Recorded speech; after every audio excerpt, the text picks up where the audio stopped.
щом сте се спряли на това видео, значи привет на всички, които в момента наблюдават това излъчване на един видеопроект на Сдружението на частните детективи в България.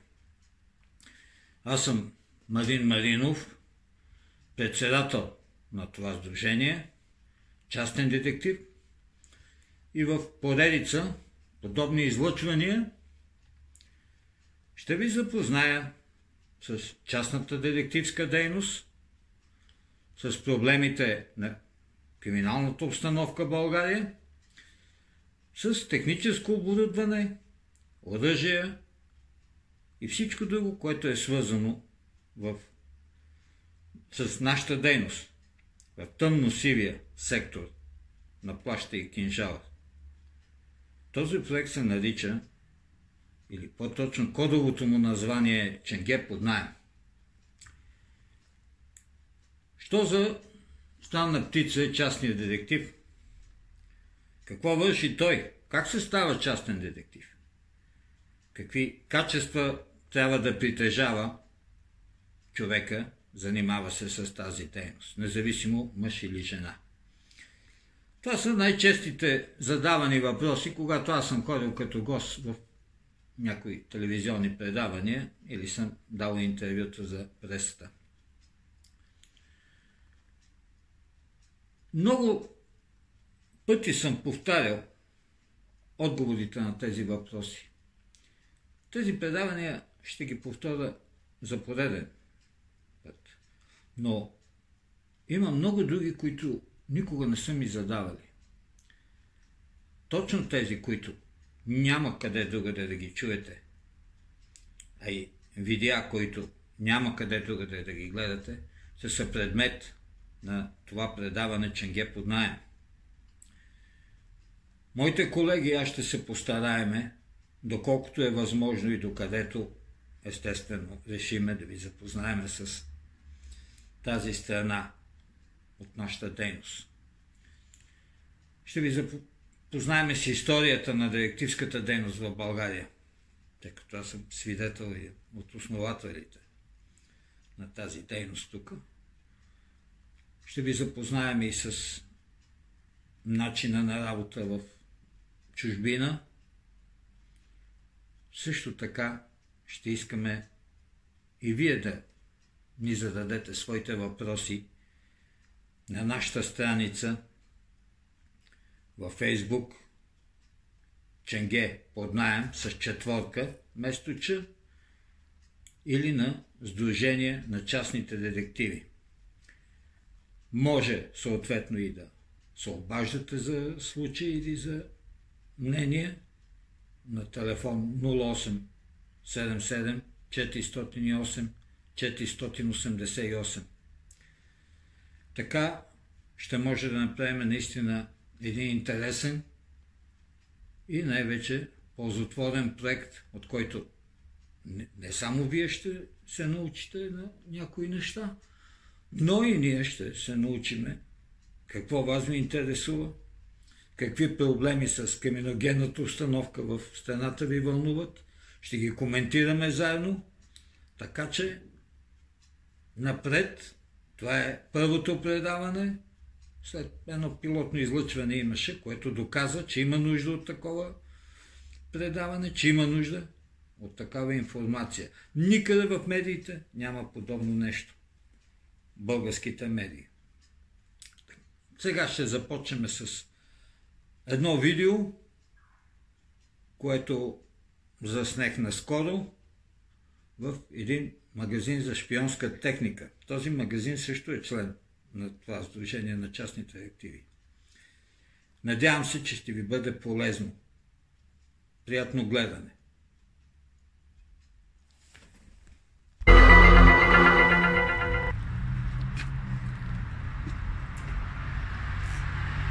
Това е Ченге под наем. Идваме в офиса, магазина за шпионска техника.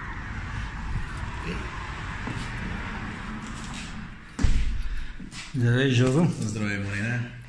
Добре дошъл. Идваме да направим тук едно интервю с тебе по отношение на тези интересни шпионски джаджи, които имаш тук в магазина. Да запознаем повечето от любителите на плаща и кинжала с що за чудо е това шпионска техника, за какво може да се използва, как стои законно нещата и така, въпреки че не разполагаме с много време, да ни запознае с най-интересните и най-често продаваните и търсени неща. Нека да започнем първо, да ми кажеш защо реши по принцип да се занимава с една така детективската дейност, е ясно, всички работиме в нея, но специално с техническата част на детективската дейност. Ами, като първо, образованието ми е електротехническо и по принцип съвсем случайно започнах, но това е изключително интересно.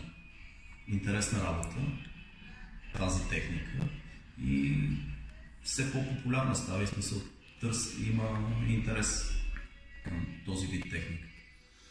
Освен, че се използва детективската дейност, как седат на нещата законово? Защото знаем, че има закон за специално за използваните специални разузнавателни средства и как седи така, че все пак човек да може да си купи спокойно, как са регулирани? Закона не забранява този вид техника, когато тя се използва за охраната, за защита на информацията. На лична информация, в смисъл вкъщи, семейство, деца и така нататък, лична собственост. Така че няма никакъв проблем с... Да, безопасност на имот, на имущество и включително на семейството. Точно. За да не губим време, би ли така ни запознал с по-интересните неща? Тук има много неща, но все пак, примерно... Покажа смисъл. Ето този детектор, с който любителско устройство, с което всеки би могъл да провери евентуално в негово отсъствие вкъщи дали някой злонамерено не е поставил и заложил разни бръмбари, скрити камери и подобна техника. Така. Ето това е от така наречените фотокапани. Доста широко приложение има вече, като принципно е за животни, но може да се използва за изключително много неща. Всеки има вила, постоянно има набези над тези имоти, които за кошери, за... Точно така, за урожая, лозя, смисъл камерата, когато се сложи на някое дърво или в някакъв храст, става абсолютно незабележима.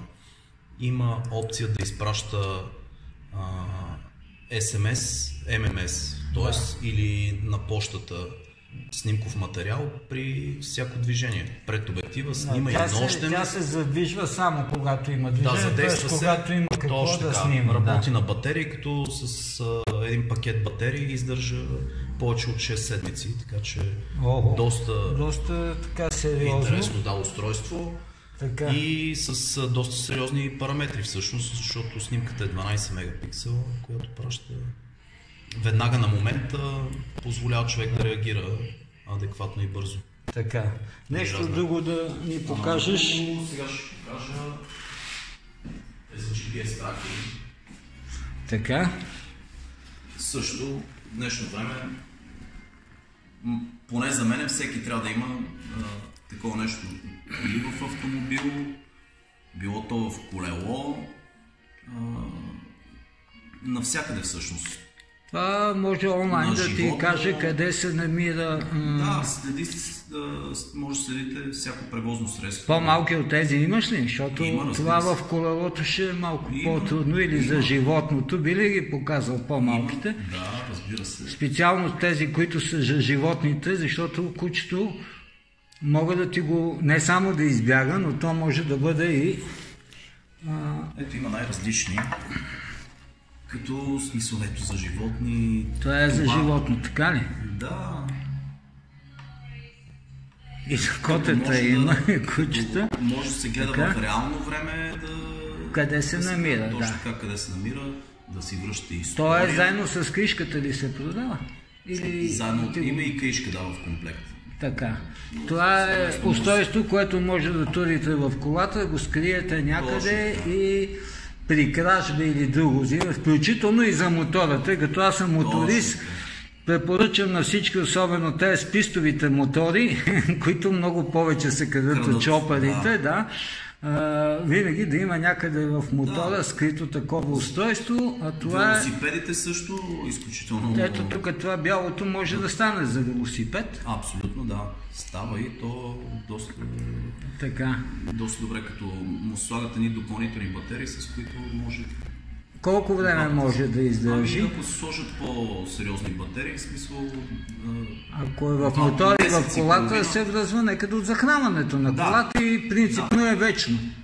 Да, в смисъл, докато има ток в автомобила, вие знаете постоянно къде се намира.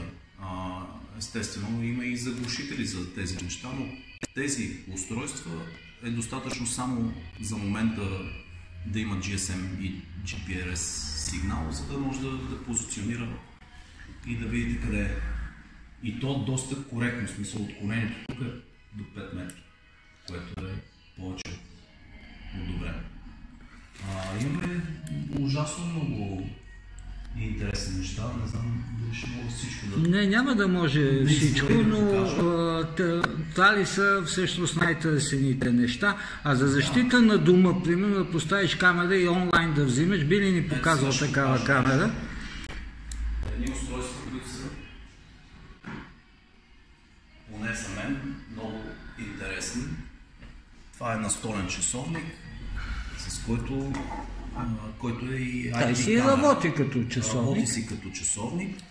Вътре има интегрирана камера, която лесно може да се конфигурира към домашния интернет и да може да бъде достъпвана отдалечено. Всъщност навсякъде, където си, в чужбина да си, където имаш Wi-Fi, можеш да гледаш онлайн.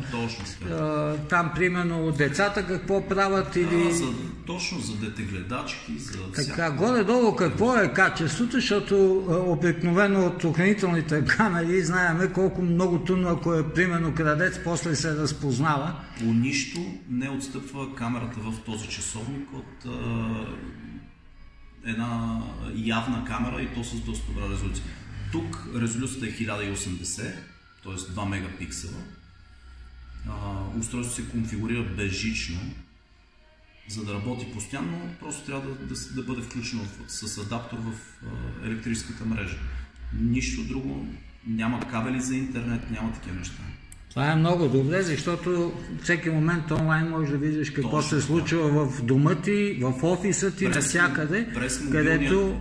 телефон, през мобилно си гледаш така в момента на живо какво се случва там и... А също и да връщаш назад. Да връщаш назад. Това е много интересно и много препоръчвам всички с малки деца или хора, които имат в къщи каси и съхраняват важни документи или ценности. Точно. При всички положения да сложат такава камера, защото знаете, че крадците търсят другите камери, които са охранителните и може да ги игнорират по друг начин. Най-ценна е тази скрита камера. Явната камера винаги може да бъде побутната, преместена.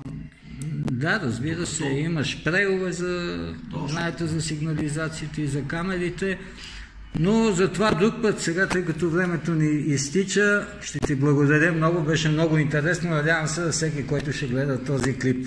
Довиждаме се сега.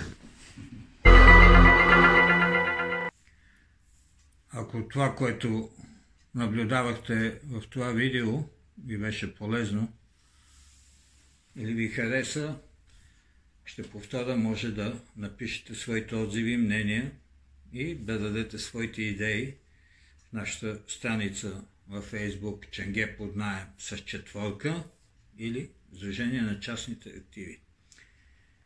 В следващото предаване ще започнем с историята.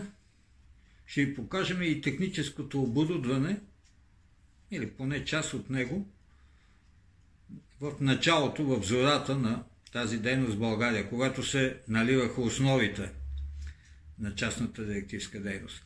Също ще покажем едно видео с малко архивни кадри. Така постепенно ще навлезаме в същината и ще стигнем и до някои криминални случаи от най-близкото минало, които разтърсиха държавата, и много въпроси, които не намериха отговор в местопрестъплението в България, както аз обикновено го наричам в този формат, в който работиме сега. Защото тук престъпността в България е от върховете на властта и стига до обикновената битова, тази с която се сблъскваме почти всеки ден. Аз съм Марин Маринов. Това е един видеопроект под кодовото название Ченге под наем. Ще се виждаме често. Благодаря за вниманието и до скоро.